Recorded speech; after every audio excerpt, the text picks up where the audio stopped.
পশ্চিমবঙ্গ সরকারের কাঁটাতারে ভয় পায় না বাংলাদেশ, সীমান্তে সজাগ বিজেপি। সন্ত্রাসী ও দুর্নীতিবাজদের রাজনৈতিক পরিচয় নয়, দেখতে হবে অপরাধী হিসেবে। পুলিশকে নির্দেশ প্রধানমন্ত্রীর। নাশকতামূলক কর্মকাণ্ড রুখতে ভূমিকা রাখার আহ্বান। সাগরে তেল গ্যাস অনুসন্ধানে 4 থেকে 5 দিনের মধ্যে আন্তর্জাতিক দরপত্র। অন্তর্বর্তী সরকারের বাতিল করা সৌর প্রকল্প যাচাই হবে। 3 মাসের জ্বালানি মজুত নিশ্চিতে কাজ করছে সরকার। এবং লেবাননের দক্ষিণাঞ্চলে ইসরায়েলের ড্রোন হামলায় 2 প্রবাসী বাংলাদেশে নিহত। 2 জনের বাড়ি সাতক্ষীরায়। মরদেহ দেশে পাঠানো সহ প্রয়োজনীয় কার্যক্রম শুরু করেছে দূতাবাস।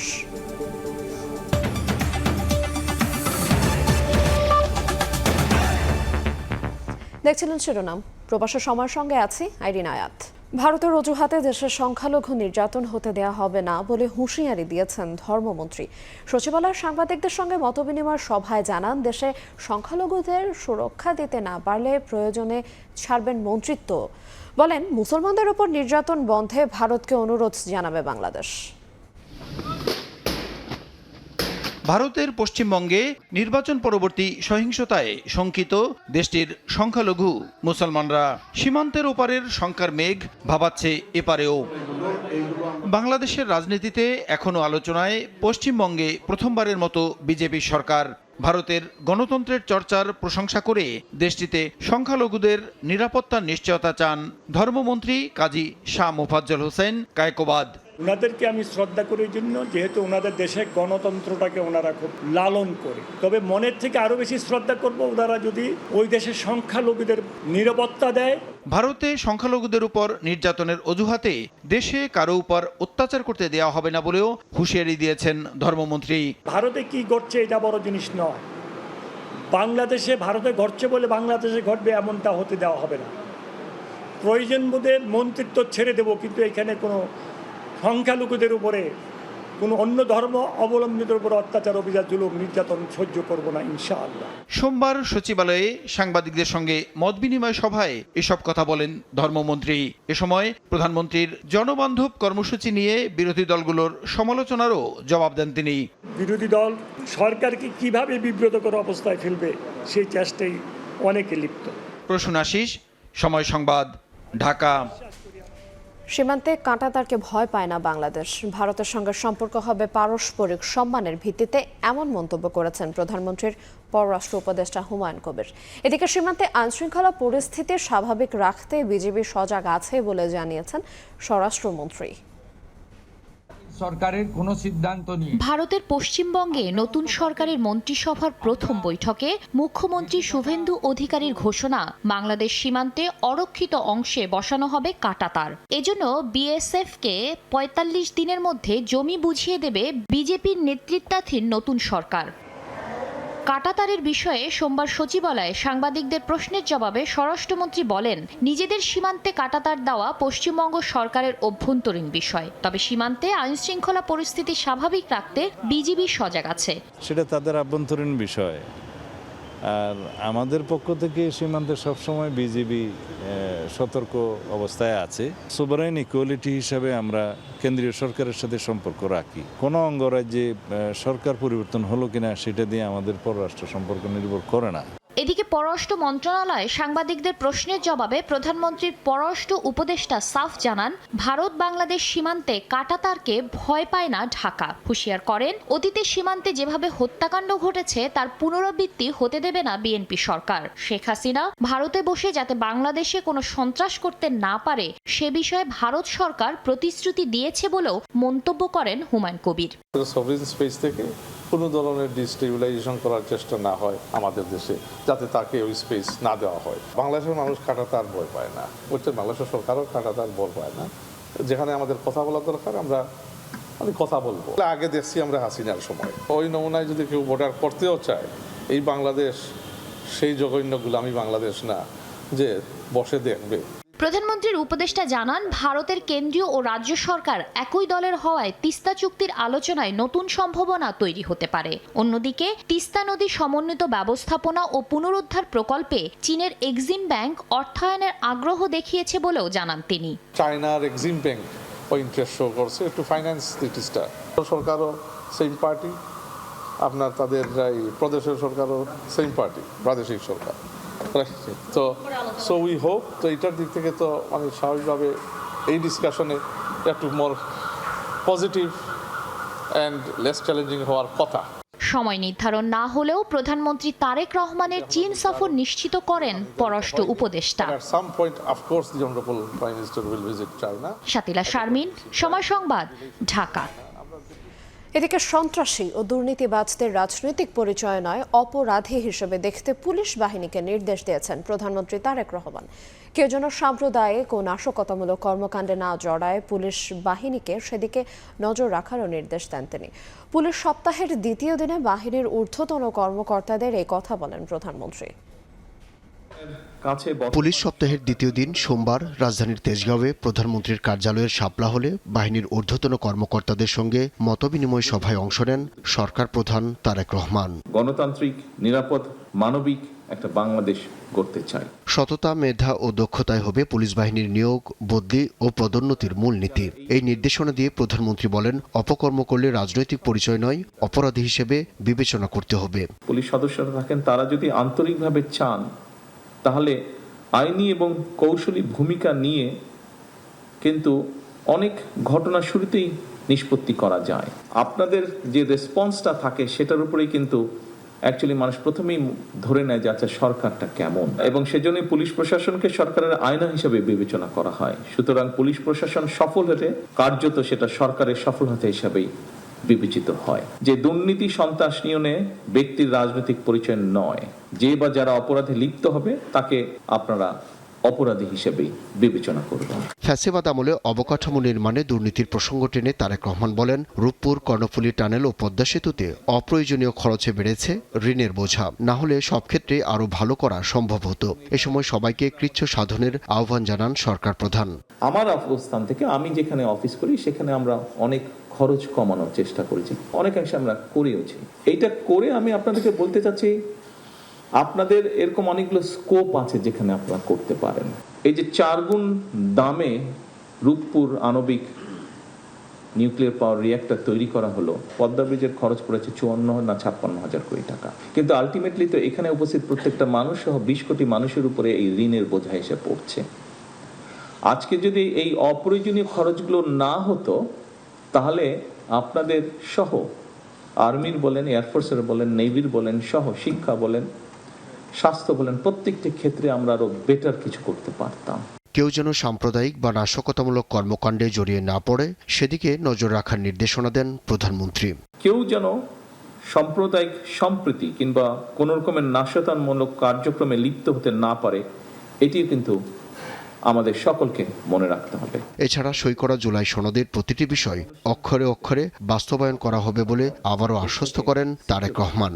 আসুন আমরা সেই সিকিউর দেশটা তৈরি করে আমাদের সন্তানদের জন্য। আব্দুল্লাহ শাফি, সময় সংবাদ, ঢাকা। রফতানি বহুমুখী করতে ব্যবসায়ীদের নীতিগত সহায়তা দেওয়ার আশ্বাস দিয়েছেন প্রধানমন্ত্রী তারেক রহমান। সচিবালয়ে তৈরি পোশাক খাতের ব্যবসায়ীদের সঙ্গে সাক্ষাৎ শেষে এ কথা জানান বিজিএমইএ সভাপতি মাহমুদ হাসান খান বাবু। বৈঠকে দেশের বাণিজ্যে পরিস্থিতি নিয়ে আলোচনা হয়েছে বলে জানান বিজিএমইএ সভাপতি। বলেন, জ্বালানি নিরাপত্তা নিশ্চিত এবং আইনশৃঙ্খলা পরিস্থিতি নিয়ন্ত্রণে রাখার আহ্বান জানান উদ্যোক্তারা।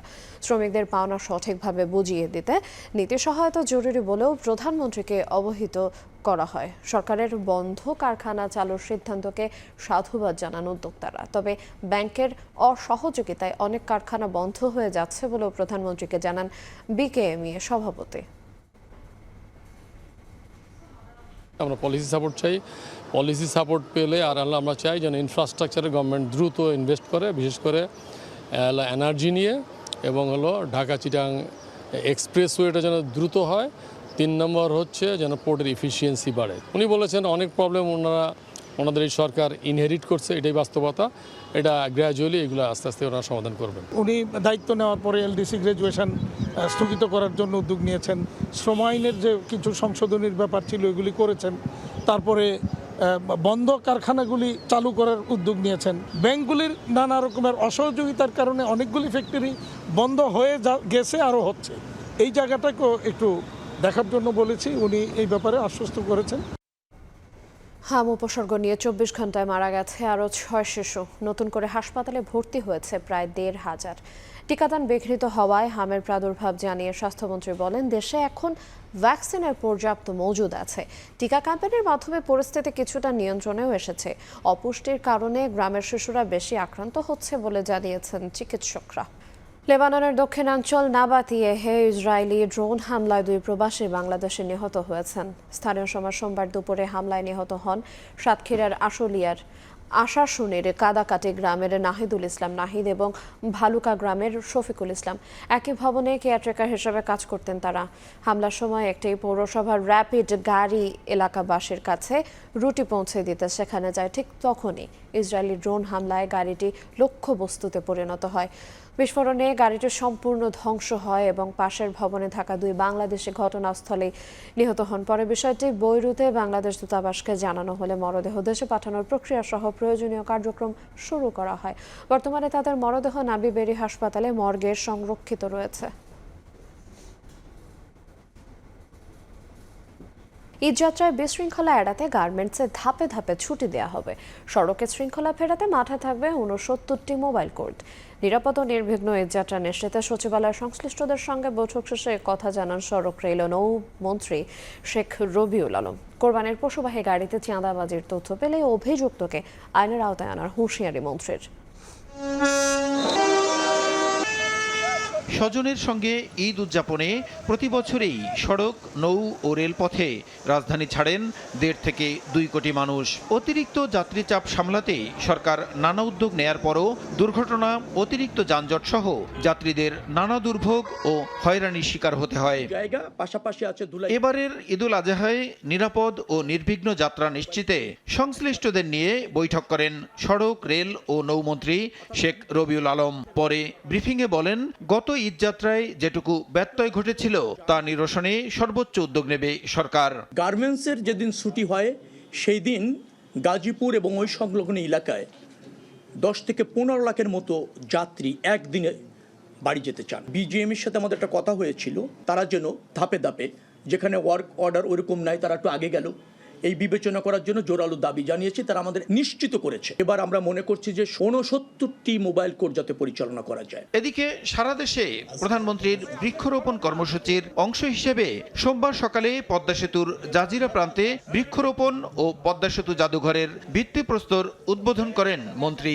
পরে সাংবাদিকদের প্রশ্নের জবাবে মন্ত্রী জানান, ঈদুল আজহায় কোরবানির পশুবাহী গাড়িতে চাঁদাবাজির কোনো সুযোগ নেই। পরিবহনে অনৈতিকভাবে কোনো অর্থ কালেক্ট করার কারো সুযোগ নেই। যদি আপনাদের নজরে এরকম আসে আমাকে জ্ঞাত করবেন, আমরা সেটা কঠোর হস্তে দমন করব। প্রধানমন্ত্রীর বৃক্ষরোপণ কর্মসূচি যেন শুধু আনুষ্ঠানিকতায় সীমাবদ্ধ না থাকে সে বিষয়ে জেলা প্রশাসন নজরদারি করছে বলেও জানান সড়ক মন্ত্রী।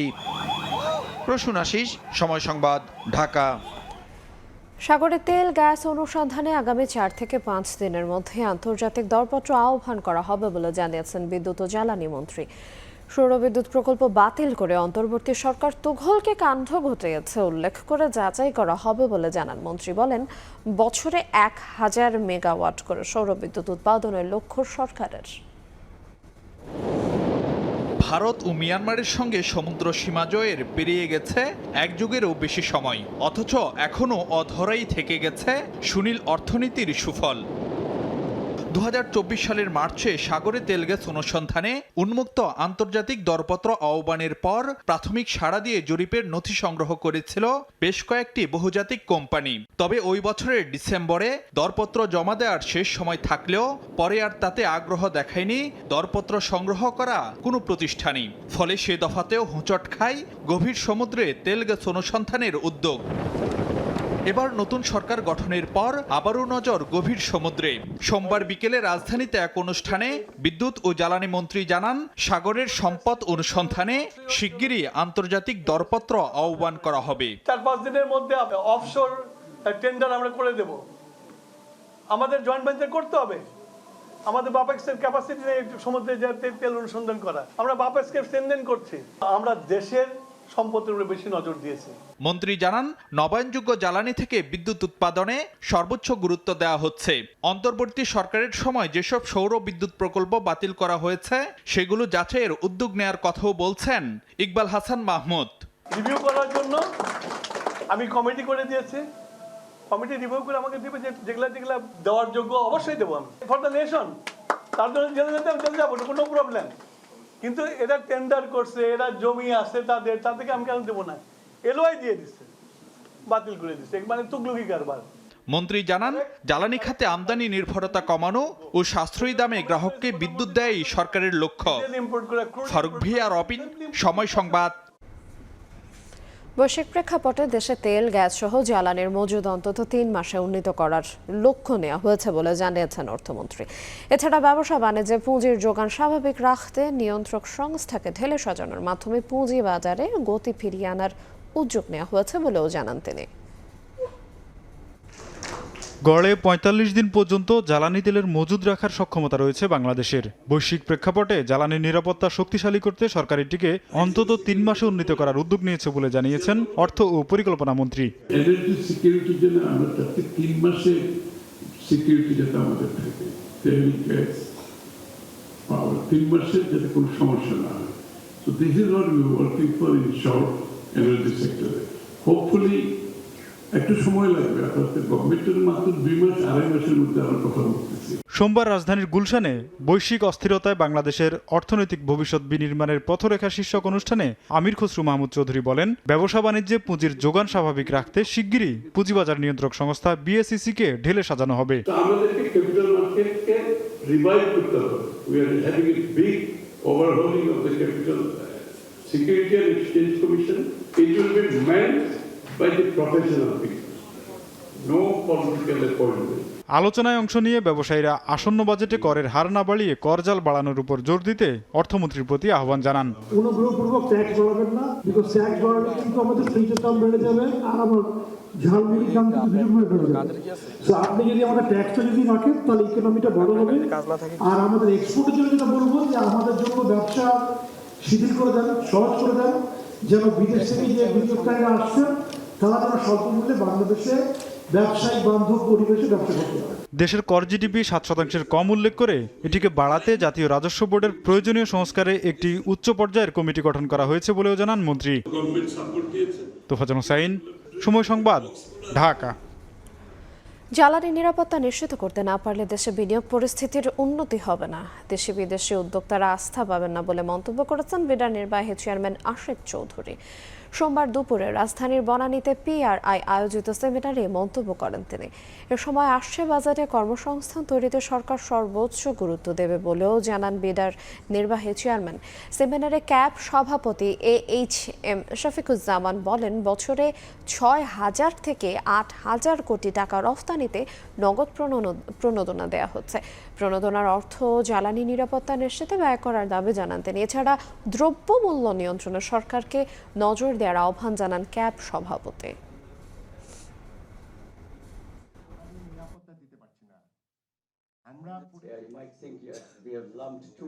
এই দেশে বিজনেস করা মানে হলো আপনার একটা অন্যায় করা। বাংলাদেশে সৎভাবে বিজনেস করার কোনো পরিবেশ আমরা রাখিনি। এই যে সৎভাবে পরিবেশ রাখিনি, এটির জন্য দায়ী কারা? হ্যাঁ, আমরা আমলাতন্ত্র এটার জন্য একটা বড় অংশ দায়ী।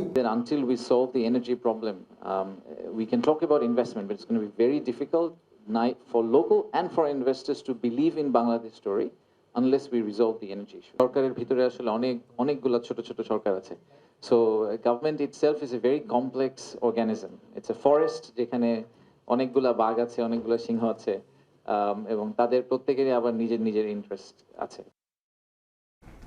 ঈদ সামনে রেখে শুরু হয়েছে টিসিবি ট্রাক সেল কর্মসূচি। সুলভ মূল্যে চিনি, ডাল ও সয়াবিন তেল কিনতে পারছেন মানুষ। আগারগাঁওয়ে ট্রাক সেল কার্যক্রম উদ্বোধন করে বাণিজ্যমন্ত্রী বলেন, বাজার সিন্ডিকেট ভাঙতে সরবরাহ ব্যবস্থা নজরদারিতে ব্যবহার করা হবে এআই পদ্ধতি।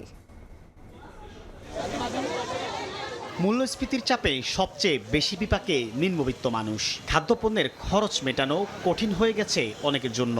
এমন অবস্থায় বাজার মূল্যের চেয়ে কিছুটা কম দামে পণ্য পেতে মরিয়া সাধারণ মানুষ, যার জন্য এমন দীর্ঘ লাইন। চিনি 100 টাকা কেজি, এটা কম দামে পাওয়া যাইবে এই কারণে নেওয়া। ওইখানে আইয়া বাসায় কাজটা চলাই আর ওদের মধ্যে দাঁড়ায় যাতে আমরা 20 টাকা কম পাই।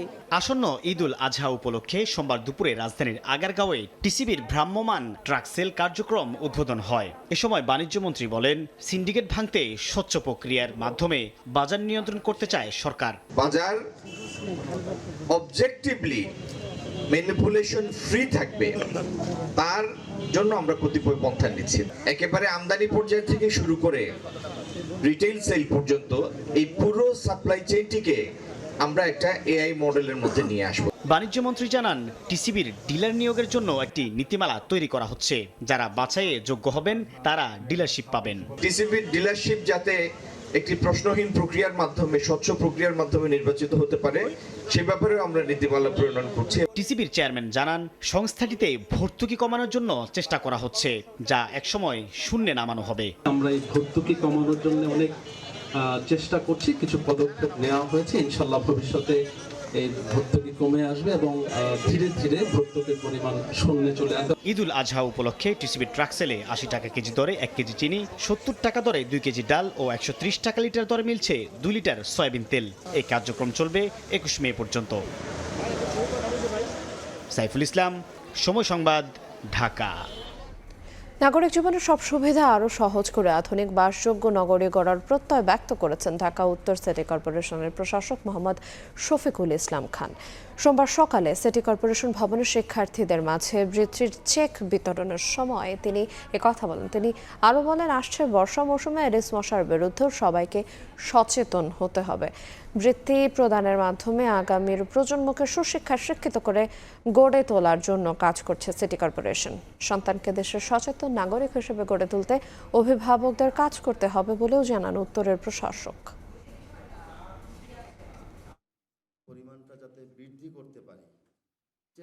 নাগরিক জীবনে নাগরিক সুবিধার জন্য যা যা করার আমরা সহজ উপায়ে আমরা সেই কাজগুলো আমরা আমাদের নৈতিক দায়িত্ব থেকে আমরা করে যাব। পাশাপাশি আপনারা আমাদেরকে সহযোগিতা করতে হবে। বর্জ্য ব্যবস্থার সঙ্গে জড়িতরা ঈদের ছুটি পাবেন না বলে জানিয়েছেন ঢাকা দক্ষিণ সিটির প্রশাসক মোহাম্মদ আব্দুল সালাম। তিনি বলেন, ঈদের 3 দিন বাড়তি লোক থাকবে দায়িত্বে। একই সঙ্গে ঠিকাদার নিজে মাঠে থেকে কাজ তদারকি করবেন। সোমবার বিকেলে নগর ভবনে ডিএসসিসির প্রাথমিক বর্জ্য সংগ্রহকারী প্রতিষ্ঠানগুলোর সঙ্গে আয়োজিত মতবিনিময় সভায় এসব কথা বলেন তিনি। প্রশাসক আরও বলেন, যেসব বাড়ির মালিক বর্জ্য ব্যবস্থাপনায় সহায়তা করবেন না তাদের বাসায় মোবাইল কোর্ট পরিচালিত হবে। এ সময় বর্জ্য ব্যবস্থাপনায় জড়িত বিভিন্ন সংস্থার বিরুদ্ধে বাড়তি টাকা নেওয়ার অভিযোগ উঠলে লাইসেন্স বাতিলের হুঁশিয়ারি দেন তিনি। ভাইস্তা বিল্লাল রাজধানীর আদাবরে মাত্র 20 বছর বয়সে গড়ে তোলেন গ্যাং। চাপাতি হাতে মহড়া দিয়ে প্রকাশ্যে করেন ছিনতাই। নিজের এলাকায় অন্য কেউ ছিনতাই করতে এলেও রেহাই পায়নি এই গ্যাংয়ের হাত থেকে। 6 বছরে 12 মামলার আসামি হয়ে জেলেও গেছেন 6 বার, কিন্তু বেশি দিন আটকে রাখা সম্ভব হয়নি। গত মাসে 3টে ছিনতাই করে আবারও আলোচনায় আসার পর গ্রেফতার হয়েছেন পুলিশের কাছে। মাসুদুর রহমানের রিপোর্ট। হাতের ট্যাটুতে এক পাশে মুকুট, অন্য পাশে চাপাতির ছবি। নাম তার ভাইস্তা বিল্লাল। আদাবর এলাকায় চাপাতি দিয়ে কুপিয়ে ছিনতাই করাই তার কাজ, গড়ে তুলেছেন গ্যাংও। 11 এপ্রিল বিকেলে বিল্লালের নেতৃত্বে রাজধানীর আদাবরের শ্যামলী হাউজিংয়ে পাঠাও কর্মীর ওপর হামলা করে কিশোর গ্যাংয়ের সদস্যরা। ফোন ও নগদ টাকা ছিনিয়ে নিতে বাধা দেয় ভুক্তভোগী। এ সময় চাপাতি বের করে কুপিয়ে সর্বস্ব লুট করে পালিয়ে যায় তারা। বাড়ি দিয়ে হারা ভিতরের দোকানে দিতে চাচা আমি লয়ে গেছি, তারপর দোকানের লোকজন ছিল, আশেপাশের লোকজন ছিল, কেউ ধরে না। এই গ্যাংয়ের দাপটে ভীত সন্ত্রস্ত আদাবরের শ্যামলী হাউজিং, নবোদয় হাউজিং, শেখেরটেক সহ এর আশপাশের এলাকার মানুষ। পুরি টুরি এইগুলা বিক্রি করতে আসছে, এই ফাঁকে ওর থেকে মোবাইল লয়ে গেছে। রাস্তাতে হাঁটলেও ভয় লাগে। বিল্লাল গ্যাং আতঙ্কে অন্য ছিনতাইকারী চক্র। সম্প্রতি নবোদয় এলাকায় ছিনতাই করতে এসে ধাওয়া খেয়ে পানিতে পড়ে যায় তরুণ গ্যাংয়ের এক সদস্য। পুলিশ বলছে 2020 সাল থেকে সক্রিয় বিল্লাল। চাচার বাসায় থাকার কারণে এলাকায় সে পরিচিতি পায় ভাইস্তা বিল্লাল হিসেবে। 12 মামলার আসামি বিল্লালের নামে বের হয়েছে 6টি ওয়ারেন্ট। 7 বার গ্রেফতার হয়েছেন তিনি। আমার কাকা ভাই বোনগুলো থাকতাম বেশি, এই গান সবাই ভাইস্তা ভাইস্তা কয়, নাম ভাইস্তা। সম্প্রতি শ্যামলী হাউজিং সহ 3টি দুর্ধর্ষ ছিনতায় নাম আসার পর বিল্লালকে আবারও গ্রেফতার করেছে পুলিশ। তবে বিল্লালের অন্যতম সহযোগী সাইদ, কোবরা সহ অন্তত 10 জন এখনো অধরা। সহযোগীদের ধরতে অভিযান চলছে বলে জানিয়েছে পুলিশ। গ্যাংয়ের যে সদস্যরা থাকে যখন তাদের মূল হোতাকে ধরা হয় তারা কিন্তু অনেকটা আড়ালে চলে যায়। তো আমরা চেষ্টা করব তার মাধ্যমে তার গ্যাংয়ের অন্যান্য অনুসারী যারা রয়েছে তাদেরকে আইনের আওতায় আনার। বিল্লালের অনুপস্থিতিতে যাতে অন্য গ্যাং আদাবরে আতঙ্ক তৈরি করতে না পারে সেদিকেও নজর রাখার দাবি এলাকাবাসীর। মাসুদুর রহমান, সময় সংবাদ, ঢাকা। এদিকে রাজধানীর মোহাম্মদপুরে অভিযান চালাতে গিয়ে ছিনতাইকারীদের হামলায় আহত হয়েছেন কয়েকজন পুলিশ সদস্য। আর পুলিশের গুলিতে আহত হয়েছেন ছিনতাইকারী পলাশ সহ 2 জন। ঘটনাস্থল থেকে গ্রেফতার করা হয়েছে 3 জনকে। কয়েকদিন ধরেই ধানমন্ডি সহ আশেপাশের এলাকায় মোটরসাইকেল নিয়ে ছিনতাই করে আসছিল একটি চক্র। সোমবার ভোরে মোহাম্মদপুরের টাউন হল এলাকায় দলবল নিয়ে ছিনতাইয়ের প্রস্তুতি নিচ্ছিলেন চক্রের প্রধান আহমেদ পলাশ। পরে পুলিশের অবস্থান টের পেয়ে তাদের উপর হামলা চালায় ছিনতাইকারীরা। উপস্থিত টের পাওয়ার সাথে সাথে তারা আক্রমণাত্মক হয়ে চাপাতি এবং চাইনিজ স্কোয়াড সহ পুলিশের উপর আক্রমণ করে। পুলিশ নিজের আত্মরক্ষার্থে গুলিবর্ষণ করতে বাধ্য হয় এবং আপনারা জানেন যে পুলিশ গুলিবর্ষণের পায়ে আঘাতপ্রাপ্ত হয়ে আমরা ঘটনাস্থল থেকে 2 জন শীর্ষ ছিনতাইকারীকে আটক করতে সমর্থ হই। পলাশের বিরুদ্ধে বিভিন্ন থানায় হত্যাসহ একাধিক মামলা আছে বলে জানিয়েছে পুলিশ। মার্ডার মামলাও কিন্তু তার বিরুদ্ধে আছে। যে আশেপাশে থানাগুলোতে যে ছিনতাইকারী হয়েছে এর আগে ছিনতাইকারীটা ছিনতাই করছে এবং ওইসব মামলা তারা গ্রেফতার হবে। ছিনতাইকারীদের গ্রেফতারের পর তাদের কাছ থেকে উদ্ধার করা হয়েছে চাইনিজ কুড়াল, চাপাতি, চাকু, খেলনা, রিভলভার সহ একাধিক ছিনতাই হওয়া মোবাইল ফোন। নাইম হাসান, সময় সংবাদ, ঢাকা। রাজধানী তুরাগে একটি বেসরকারি প্রতিষ্ঠানের অফিস থেকে এক নারীর ঝুলন্ত মরদেহ উদ্ধার করেছে পুলিশ। পরিবারের দাবি এটি হত্যাকাণ্ড, তবে পুলিশ বলছে এখন পর্যন্ত হত্যার কোনো আলামত মেলেনি। ঘটনাস্থলে সিসিটিভি ফুটেজ সংগ্রহ করে চলছে তদন্ত। সোমবার সকাল 8:29 অন্যান্য দিনের মতোই কর্মস্থলে যান কামরুন নাহার। একটি প্রতিষ্ঠানে রান্নার কাজ করতেন তিনি। কয়েক ঘন্টা পর রান্নাঘরের দরজা বন্ধ দেখে সন্দেহ হয় প্রতিষ্ঠানটির কর্মচারীদের। পরে পুলিশ এসে কামরুন নাহারের ঝুলন্ত মরদেহ উদ্ধার করে। ভিতর থেকে দরজা আটকানো, সেক্ষেত্রে ওরা কিছুক্ষণ নক করছে কিন্তু কোনো সারা শব্দ না পেয়ে বাধ্য হয়ে ওদের সন্দেহ হচ্ছে কিছু একটা আছে, হয়তো ছাদ দিয়ে যায় ওখানে নেমে জানলাটা খুলছে এখানে ঝুলানো। স্বজনদের দাবি 2 সন্তানের মা কামরুন নাহার সকালে কাজে যাওয়ার পর এমন মৃত্যু কোনোভাবেই স্বাভাবিক হতে পারে না। কোনোদিন ওনাদের ভিতরে কখনো ঝগড়া দেখিনি আমরা, অনেক মিল ছিল ফ্যামিলিতে। ওরা কিভাবে ওই এখানে আত্মহত্যা করছে ওনারা বলতেছে যে আত্মহত্যা করছে। আমরা একটা সুষ্ঠু বিচার চাই। 2টা সন্তান তুই কি করতে জানি না, 2টা সন্তান কার কাছে থাকবো, কোন কে ওদের কি করব। পুলিশ বলছে যে কক্ষ থেকে মরদেহ উদ্ধার করা হয়েছে সেটি ভেতর থেকে বন্ধ ছিল। প্রাথমিকভাবে হত্যার কোনো আলামত পাওয়া যায়নি। লাস্ট আমার সময় ভিডিও করেছি, ছবি তুলেছি। তারপরেও যেহেতু মারা গেছে সন্দেহ থাকাটাই স্বাভাবিক, থাকতেই পারে। সেই ক্ষেত্রে আমরা আইনি প্রক্রিয়া মেনটেন করে লাস্ট ময়নাতদন্তের জন্য ঢাকা মেডিকেলে প্রেরণ করেছি এবং তার হাজব্যান্ড আমাদের থানায় একটা ইউডি মামলা করছে, অপমৃত্যু মামলা, যেটা নিয়ম। পরবর্তীতে যদি মেডিকেল রিপোর্টে অন্য কিছু আসে তাহলে সেটা অন্য মামলা টার্ন করবে। সোমবার বিকেলে কামরুন নাহারের মরদেহ ময়নাতদন্তের জন্য পাঠানো হয় ঢাকা মেডিকেল কলেজ মর্গে। কামরুন নাহারের মৃত্যু আত্মহত্যা নাকি এর পেছনে রয়েছে অন্য কোনো রহস্য, সেই প্রশ্নের উত্তর খুঁজছে পুলিশ। মানিক মোহাম্মদ ওমর, সময় সংবাদ, ঢাকা। নারায়ণগঞ্জের রূপগঞ্জে সালিশি বৈঠকে 2 গ্রুপের সংঘর্ষে 20 জন আহত হয়েছেন। এ সময় গোলাগুলি, বাড়িতে ভাঙচুর করা হয়। প্রত্যক্ষদর্শীরা জানান ব্যাটারি চালিত অটোরিকশার সাইড দেয়া নিয়ে আমিনের সঙ্গে বিল্লালের বাকবিতণ্ডা হয়। সালিশি বৈঠকে বসলে 2 পক্ষের লোকজন আবারও তর্কে জড়ায়। এক পর্যায়ে ধাওয়া পাল্টা ধাওয়া এবং গোলাগুলির ঘটনা ঘটে। মাদারীপুরে বেপরোয়া গতির মোটরসাইকেলের ধাক্কায় এক পথচারী নিহত হয়েছেন।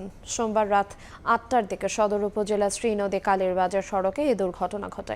পুলিশ ও প্রত্যক্ষদর্শীরা জানান রাস্তার পাশ দিয়ে হেঁটে যাচ্ছিলেন মোস্তফা ব্যাপারী। এ সময় পেছন থেকে মাদারীপুরগামী একটি মোটরসাইকেল তাকে সজোরে ধাক্কা দেয়।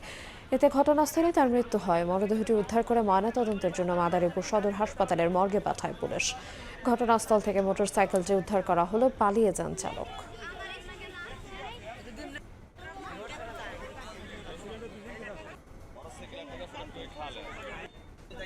পানিতে তলিয়ে গেছে কষ্টের ফসল।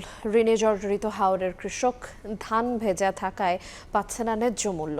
সরকারিভাবেও ধান বিক্রি করতে পারছেন না বলে অভিযোগ অনেকের। এমন পরিস্থিতিতে কৃষকেরা চাইছেন বিনা সুদে ঋণ আর আগামী বোরো মৌসুম পর্যন্ত সহায়তা। পানিতে তলিয়ে গেছে কৃষকের স্বপ্ন। দিনরাত পরিশ্রম করে ফলানো ধান বেশিরভাগই ভেজা।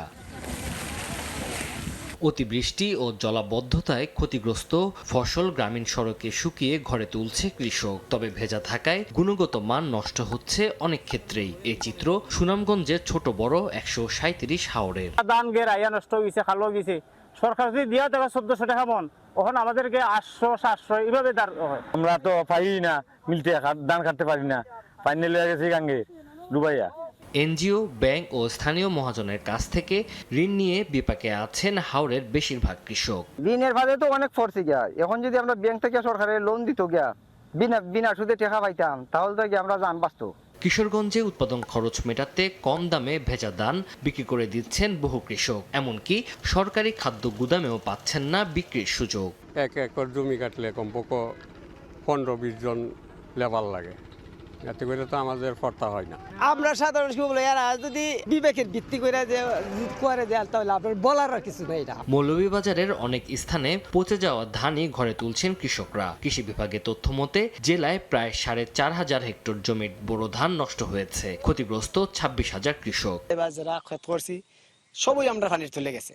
এখন আমরা কিছু কিছু ক্ষেত কাটছিলাম যে আনলাম ফসা তো চাই না, সেইরাম যে চেষ্টা করলাম কিছু তোলা যায়। হাওরে নতুন করে ক্ষয়ক্ষতি নিরূপণের কাজ শুরু করেছে কৃষি বিভাগ। তানজিল হাসনাত, সময় সংবাদ। নিরাপদ নৌ চলাচল, সামুদ্রিক নিরাপত্তা ও ব্লু ইকোনমি কার্যক্রম জোরদারে চট্টগ্রামে শুরু হয়েছে নর্থ ইন্ডিয়ান ওশান হাইড্রোগ্রাফিক কমিশনের 25তম আন্তর্জাতিক সম্মেলন। অংশ নিয়েছেন 13 দেশের প্রতিনিধি ও আন্তর্জাতিক সংস্থার কর্মকর্তারা। চট্টগ্রামে শুরু হয়েছে নর্থ ইন্ডিয়ান ওশান হাইড্রোগ্রাফিক কমিশনের 25তম আন্তর্জাতিক সম্মেলন। বাংলাদেশ নৌবাহিনীর আয়োজনে 3 দিনব্যাপী এই সম্মেলনে অংশ নিয়েছে ভারত, পাকিস্তান, সৌদি আরব, শ্রীলঙ্কা সহ 13টি দেশ। প্রতিনিধিরা বলেন, সদস্য দেশগুলোর কারিগরি সহযোগিতা, তথ্য বিনিময় ও প্রশিক্ষণ কার্যক্রম সম্প্রসারণের মাধ্যমে নিরাপদ নৌ চলাচল নিশ্চিতে গুরুত্বপূর্ণ ভূমিকা রাখবে এই সম্মেলন। সমুদ্র এলাকায় যারাই আসে সমুদ্র চলাচলের জন্য এবং নিরাপদ চলাচলের জন্য আমাদের হাইড্রোগ্রাফি ডিপার্টমেন্ট এই ম্যাপিংগুলো করে থাকে। নিরাপদ ও টেকসই সামুদ্রিক অর্থনীতি গড়ে তুলতে আধুনিক হাইড্রোগ্রাফিক সক্ষমতা অত্যন্ত জরুরি বলে মন্তব্য করেন নৌপ্রধান।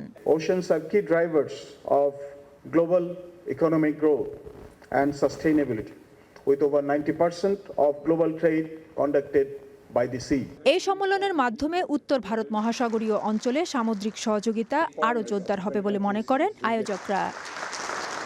ফেরদৌসলিপি, সময় সংবাদ, চট্টগ্রাম। প্রধানমন্ত্রীর উদ্যোগে প্রাণ ফিরে পাচ্ছে বরিশাল বিভাগের বেশ কিছু মৃতপ্রায় খাল।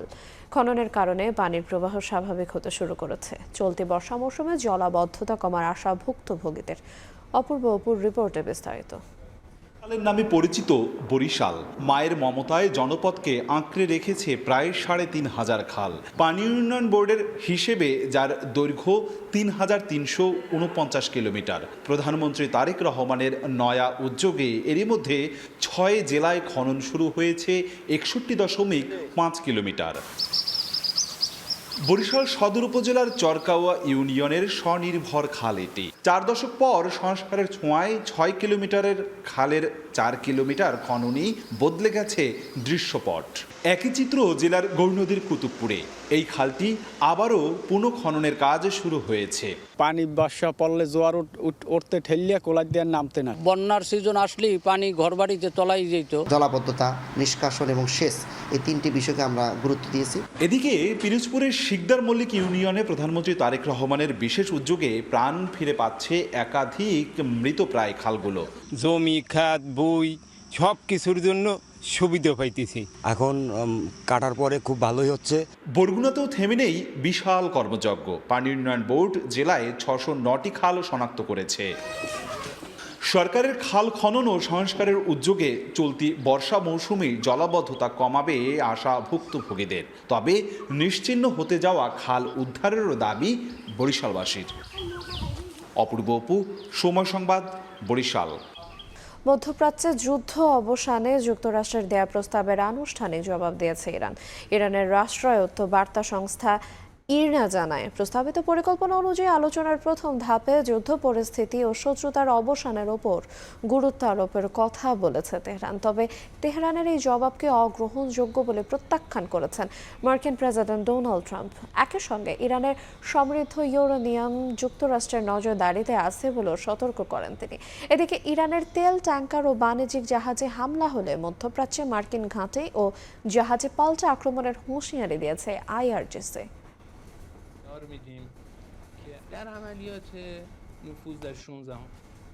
ভারতের পশ্চিমবঙ্গ রাজ্যের সাবেক দমকল মন্ত্রী সুজিত বসুকে দুর্নীতির অভিযোগে গ্রেফতার করেছে দেশটির কেন্দ্রীয় তদন্তকারী সংস্থা ইডি।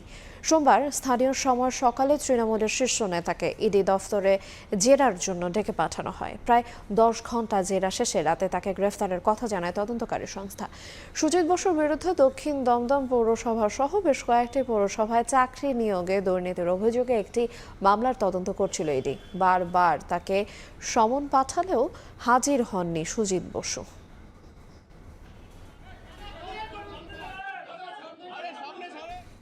সৌদি আরবের জেদ্দায় প্রবাসী বাংলাদেশি ব্যবসায়ীরা ব্যাংকিং চ্যানেলে রেমিটেন্স 5% প্রণোদনা, বিশেষ ইপিজেড স্থাপনা সহ বিভিন্ন দাবি জানিয়েছেন।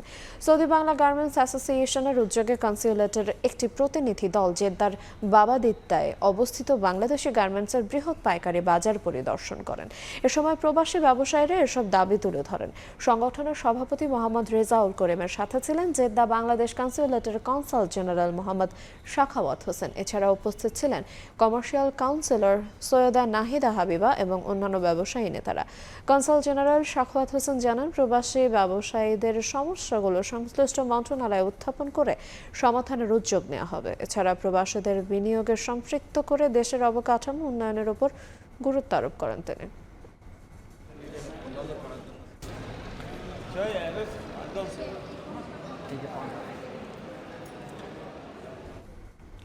মালদ্বীপের সাপ্তাহিক ছুটির দিনেও প্রবাসী বাংলাদেশিদের দোরগোড়ায় বিভিন্ন সেবা পৌঁছে দেওয়ার লক্ষ্যে কাজ করছে বাংলাদেশ হাই কমিশন।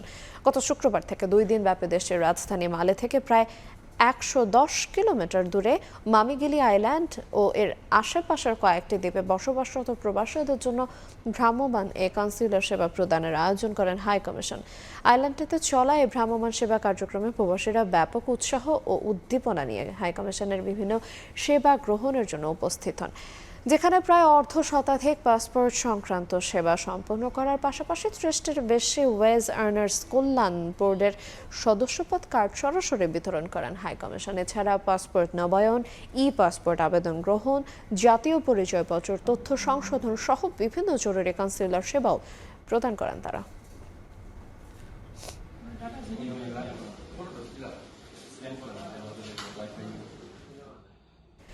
ইতালির রোমে বাংলা নববর্ষ 1433 উদযাপনে বর্ণিল আয়োজন করেছে প্রবাসী বাংলাদেশিরা। বর্ষবরণের এই উৎসবে বাংলা গানের সঙ্গে ইতালীয় নৃত্যশিল্পীদের নাচে মুগ্ধ দর্শকরা। ইতালি থেকে হাসান মাহমুদের রিপোর্টে বিস্তারিত। ইতালির রাজধানী রোমের তুস্কলোনা এলাকায় প্রবাসী বাংলাদেশিদের উদ্যোগে পালিত হয় বাংলা নববর্ষ 1433। দিনব্যাপী এই উৎসবে সাংস্কৃতিক অনুষ্ঠানের পাশাপাশি আয়োজন ছিল নানা বাংলা সংস্কৃতির। উৎসবে অংশ নেন বিভিন্ন বয়সী প্রবাসী বাংলাদেশি ও স্থানীয় ইতালিয়ানরা।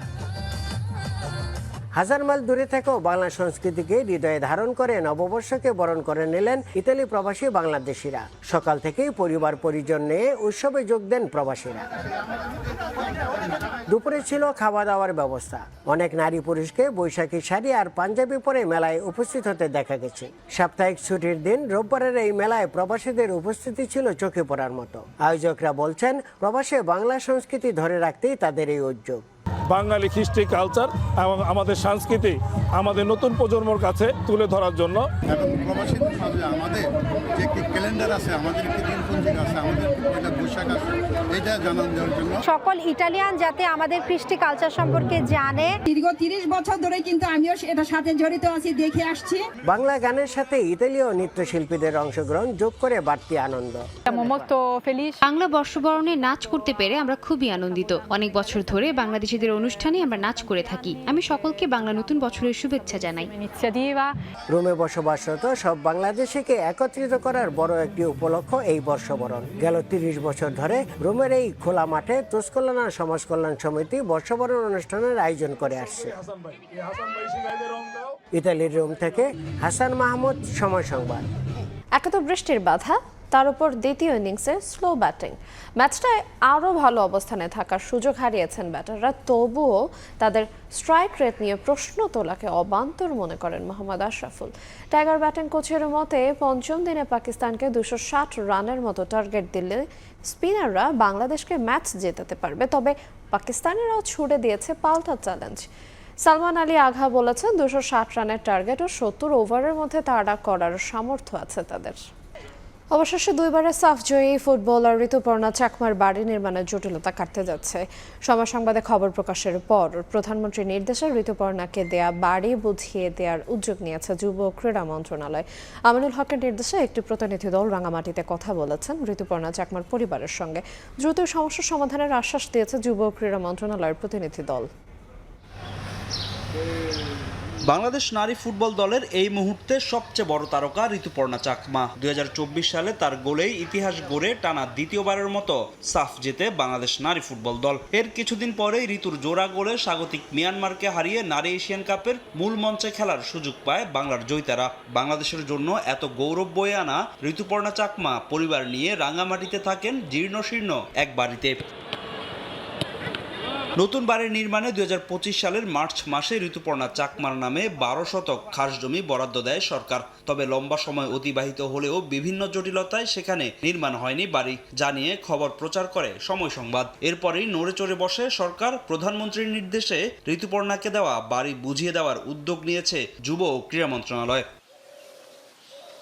যুব ও ক্রীড়া প্রতিমন্ত্রী আমিনুল হকের নির্দেশে একটি প্রতিনিধি দল রাঙামাটিতে ঋতুপর্ণার বাড়িতে গিয়ে সরজমিনে পরিদর্শন করেছে। এ সময় ঋতুপর্ণার পরিবারের সদস্যদের কাছ থেকে বিস্তারিত সকল সমস্যা শুনেন তারা। রাঙামাটি জেলা প্রশাসকের সঙ্গেও সাক্ষাৎ করে প্রতিনিধি দলটি। এ সময় রাঙ্গামাটি জেলা প্রশাসক জানান, ঋতুপর্ণার বাড়ি তৈরিতে সব ধরনের প্রস্তুতি থাকলেও জমি বন্দোবস্ত সংক্রান্ত জটিলতায় থেমে গেছে বাড়ি নির্মাণের কাজ। মূলত পার্বত্য চট্টগ্রাম বিষয়ক মন্ত্রণালয়ের অনুমোদন না পাওয়ায় এখনও বাড়ি নির্মাণের জমি পুরোপুরি বুঝে পাননি ঋতুপর্ণা চাকমা। পরিদর্শন শেষে তথ্য উপাত্ত সহ প্রতিবেদন তৈরি করে যুব ও ক্রীড়া মন্ত্রণালয়ে জমা দিবে প্রতিনিধি দলটি। সরকারের এমন উদ্যোগে নতুন করে আশার সঞ্চার ঘটেছে ঋতুপর্ণা চাকমার পরিবারে। এর আগে বিসিবির বিগত কমিটি ঋতুপর্ণাকে বাড়ি নির্মাণ করে দেওয়ার প্রতিশ্রুতি দিলেও জমি জটিলতার শেষ পর্যন্ত প্রতিশ্রুতি আর রাখতে পারেনি তৎকালীন বিসিবি কমিটি। ফাহিম ইসলাম, সময় সংবাদ। প্রবাসের সময় পর্যায়ে শীর্ষ সংবাদগুলো জানিয়ে দেব আরেকবার। ভারতের অজুহাতে দেশে সংখ্যালঘু নির্যাতন করতে দেয়া হবে না, হুঁশিয়ারি ধর্মমন্ত্রীর। পশ্চিমবঙ্গ সরকারের কাঁটাতারে ভয় পায় না বাংলাদেশ, সীমান্তে সজাগ বিজিবি।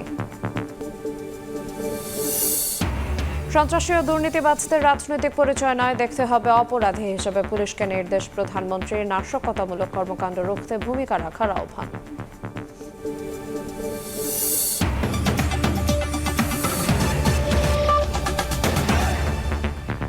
এই ছিল প্রবাসের সময়। সঙ্গে থাকুন সময়ের।